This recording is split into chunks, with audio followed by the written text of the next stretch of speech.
যদি অসমীয়াৰ পৰা ইংৰাজী আৰু ইংৰাজীৰ পৰা অসমীয়ালৈ অনুবাদ কৰিব পৰা নাই তেনেহলে আজিয়ে ডাউনলোড কৰক লুকা ভাকু এপ।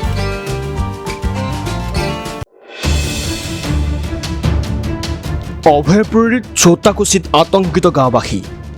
গৌতম বৰুৱা নামৰ এজন ব্যক্তিৰ মৃত্যুৰ পিছতে গাঁওখনত সৃষ্টি হৈছে চাঞ্চল্যৰ। কিছুদিন পূৰ্বে মৃত্যু হোৱা গৌতম বৰুৱা নামৰ ব্যক্তিজন কেইবাদিন ধৰি ডায়েৰিয়াৰ জ্বৰত ভুগি আছিল বুলি জানিব পৰা গৈছে। তেওঁৰ আকস্মিক মৃত্যুৰ বাবে গাঁওবাসীয়ে কোভিডত মৃত্যু হোৱা বুলি সন্দেহ প্ৰকাশ কৰিছে, যাৰ বাবে মৃত গৌতম বৰুৱাৰ পৰিয়ালৰ কাষ চাপিবলৈ শংকিত হৈছে চৌতাকীৰ গাঁওবাসীয়ে। দিন হাজিৰা কৰি পৰিয়াল চলাইছিল মৃত গৌতম বৰুৱাই। গাঁওবাসীয়ে ইতিমধ্যে গাঁওখনৰ লোকসকলক আৰু মৃত গৌতম বৰুৱাৰ পৰিয়ালৰ কোভিড টেষ্টৰ বাবে বিভাগীয় কৰ্তৃপক্ষক অৱগত কৰে যদিও 4 দিন উকলি যোৱাৰ পিছতো এতিয়ালৈ কাণ সাৰ নাই বিভাগীয় কৰ্তৃপক্ষৰ। এতিয়া মৃত গৌতম বৰুৱাৰ পত্নী পুত্ৰ সন্তানৰ বৰ্তমান পানীত হাঁহ নচৰা অৱস্থা। দুবেলা দুমুঠি খাবলৈ নাই পৰিয়ালটোৰ। অতি শীঘ্ৰে এই পৰিয়ালটোৰ আৰ্থিক সাহায্যৰ লগতে গাঁওখনত চেনিটাইজাৰ আৰু প্ৰতিজন ব্যক্তিৰ কোভিড টেষ্ট কৰিব লাগে বুলি দাবী জনাইছে সদৌ কোচ ৰাজবংশী ছাত্ৰ সন্থাৰ লগতে স্থানীয় ৰাইজেও। মানে আমি এইখিনিতে আজি ক'ব লগা হ'ল যে আমাৰ ইমান এটা গৰীব পৰিয়াল, মাক আৰু ল'ৰাৰ বাহিৰে কোনো নাই।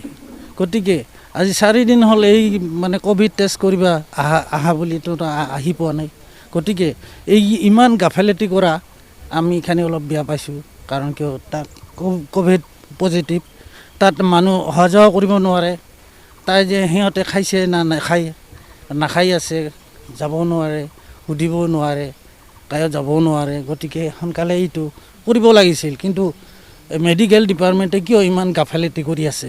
4টামান বজাত চৌতাকী গাঁৱৰ উদীয়মান যুৱক গৌতম বৰুৱা, তেখেতে কেইদিনমানৰ পৰা জ্বৰ আৰু ডায়েৰিয়াত আক্ৰান্ত হৈ তেখেত 4টা বজাত মৃত্যুবৰণ কৰে।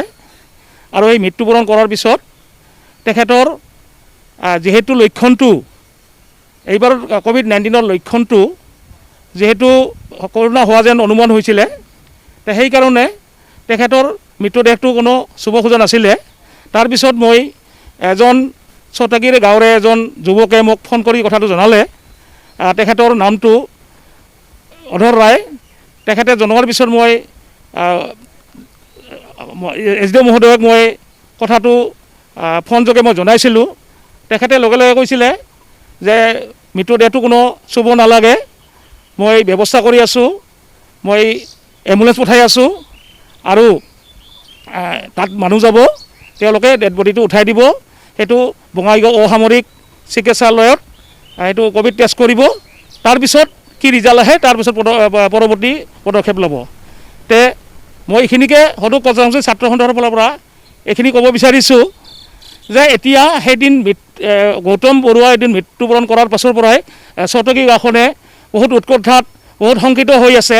চেনেলৰ যোগেদি মই অনুৰোধ কৰিব বিচাৰিছোঁ, আবেদন কৰিব বিচাৰিছোঁ যে চৌতাকী গাঁৱত গোটেই গাঁওখন চেনিটাইজ কৰিব লাগে আৰু লগতে প্ৰত্যেকজন ব্যক্তিক যাতে এতে অতি সোনকালে এটা কোভিড টেষ্ট কৰাৰ কাৰণে ব্যৱস্থা গ্ৰহণ কৰে।